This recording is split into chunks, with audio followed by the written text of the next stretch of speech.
最近中国对台湾的各种小动作连续不断，随着中国的经济状况逐渐恶化，中国的国际地位不断下降，台湾的国际地位不断提升。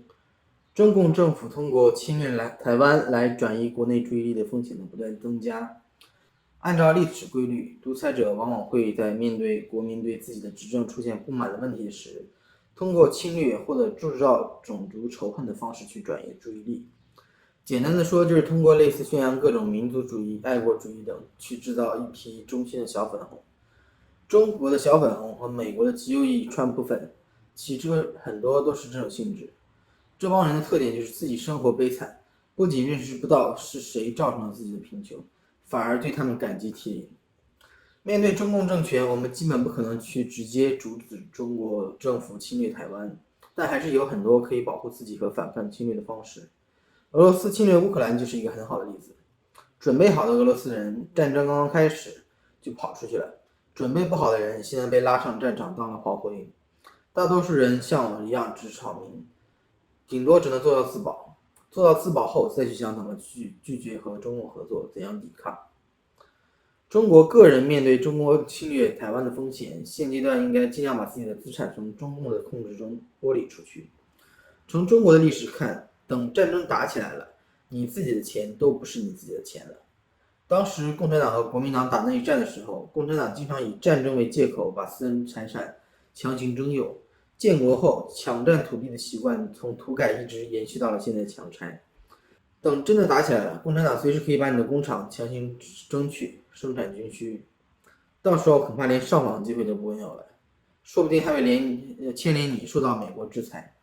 等真打起来了，物资不够用了，恐怕要回归粮炮布炮的时代了，手里的钱也没有意义了。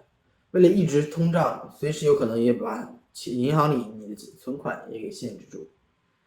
俄罗斯开始入侵后，俄罗斯被剥离了世界金融系统。俄罗斯卢布在市场的作用下大跌，又在政治集权的作用下大涨回去。现在卢布的现实就相当于普京自己定了一个汇率，市场不接受这个汇率。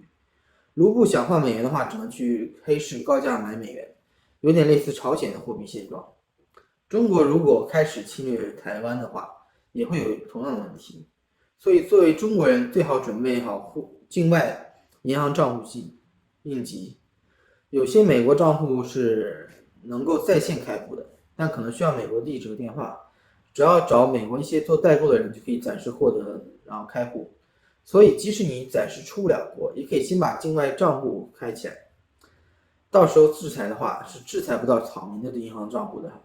所以，钱在国外绝对是安全的。但如果你是中共的既得利益者，那是另回事了。这种情况只能低头做人，别让美国人知道了。开好境外账户后，把自己的钱尽量转换成美元转出去。如果国内需要用钱的话，可以尝试抵押贷款。在中国欠银行的钱就等于欠共产党的钱，钱放在银行就等于共产党欠你钱。如果真的打仗打起来，共产党开始抢了，你欠共产党钱绝对好过共产党欠你钱。打起来的话，银行税务共享信息都会被切断，到时候中共是查不到你在境外的钱的。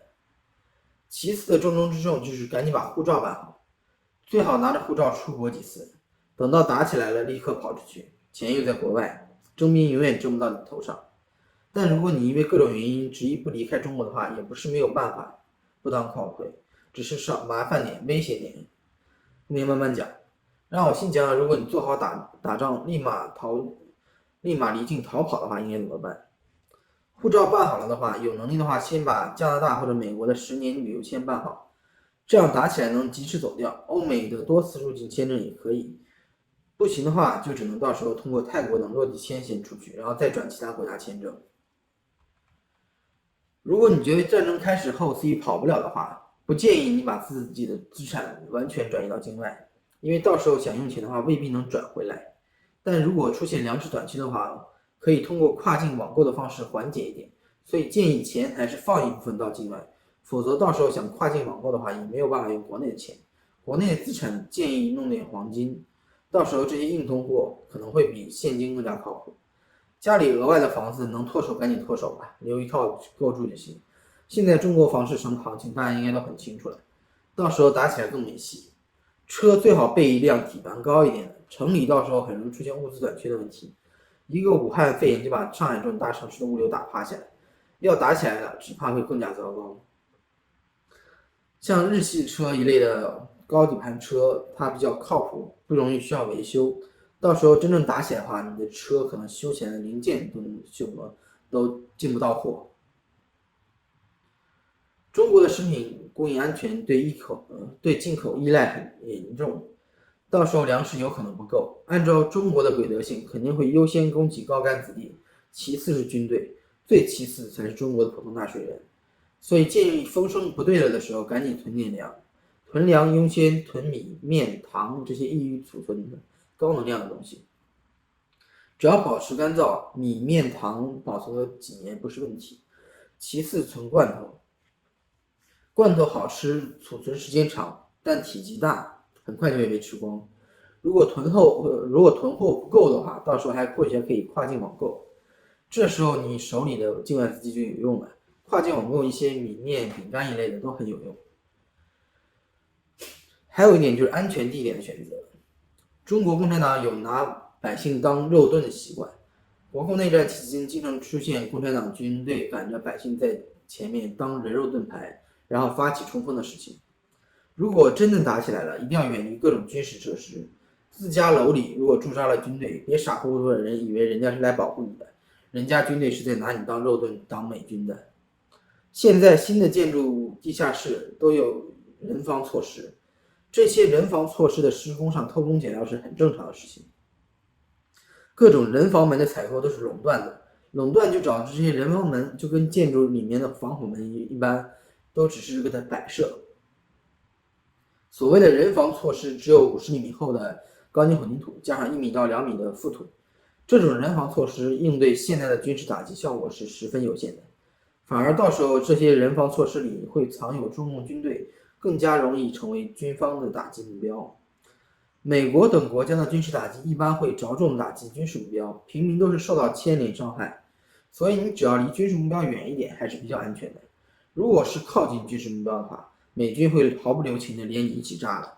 除了比较明显的军队一类军事打击目标外，看似普通的化工厂、民用机场、高铁等在战争中都是容易被忽略，但确确实实的军事打击目标。如果真的打起来了，农村在一定程度上比城市安全，农村更加容易保障食品供给安全，更加容易远离军事目标，但也更容易被强行征兵当炮灰。真打起仗来了，建议改住址，男士不要用自己的身份办电话卡，这样可以一定程度上避免征兵的找上家门。真的开始征兵的话，你可以考虑开着车四处跑，不要上高速，跑到新疆、西藏、内蒙等地广人稀的野外后，征兵的基本就很难找到你了。俄罗斯的征兵一般一阵一阵的，遇见这种征兵，即使躲起来找不到你是个不错的方法。如果要躲农村的话，带好现金，到时候芯片禁运会比现在严厉10倍，基本的网络通讯基础设施，到时候可能会找不到维修的零件，所以要做好无预警断网的准备。很多人习惯扫码，没有存现金的习惯。之前国内出现自然灾害的时候，已经出现过因为大规模断网导致扫码付款和自动取款机都用不了的问题。当然，这都是你逃不出去的情况。面对中共入侵台湾，最好的应对措施还是直接外逃，逃得越快越安全。俄罗斯逃得早的那群人早在境外申请庇护都弄好了。现在北欧很多国家各种借口都不愿意接收俄罗斯的新难民，